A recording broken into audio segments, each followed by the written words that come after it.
Teenage বাচ্চাদের মায়েদের জন্য আজকে আমি ভিডিওটি নিয়ে এসেছি। মায়েরা তো বাচ্চাদের সঙ্গে বেশি সময় থাকে। তো গল্পের ছলে বাচ্চাকে বলবেন বেশি সহজ সরল না হতে। কারণ বেশি সহজ সরল হলে এই দুনিয়া কিন্তু আপনার বাচ্চাকে টকিয়ে দেবে। তাকে শেখাবেন তার যে কাজটা করতে ভালো লাগবে না, যে কাজটা তার মনে হবে যে এই কাজটা ঠিক নয়, সেটা যেন সে না করে দেয়। সবকিছুতেই হ্যাঁতে হ্যাঁ মেলাতে বলবেন না। হতে পারে তার কোনো প্রিয় কাছের বন্ধু হয়তো কোনো একটা কাজ করতে বলছে, সেই কাজটা ঠিক নয়। সে বুঝতে পারছে কিন্তু বন্ধুর জন্য না করতে পারছে না। এই বিষয়গুলো তাকে বুঝিয়ে বলবেন যেটা ঠিক নয় সেটা যেন না করে দেয়। শুধু বন্ধুর ভালো লাগবে বলে সেই কাজটা করবে সেটা যেন না করে। সবার সঙ্গে সম্মান দিয়ে সুন্দরভাবে কথা বলতে শেখাবেন।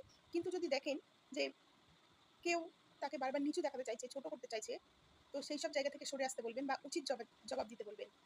চুপ করে সহ্য করে থাকতে নিষেধ করবেন। সবকিছু চুপ করে থাকলে কিন্তু সমাধান হয় না। কারণ যত সহজ সরল ভাবে এই দুনিয়া কিন্তু সহজ মানুষকেই খোঁজে বোকা বানানোর জন্য। তাকে ব্যবহার করে ছেড়ে দেবে। ছোট থেকে এটা শেখাবেন। মানবিকতা সব জায়গায় যেন দেখাতে না চায়। যেখান থেকে উপকার পাবে সেখানেই উপকার করবে।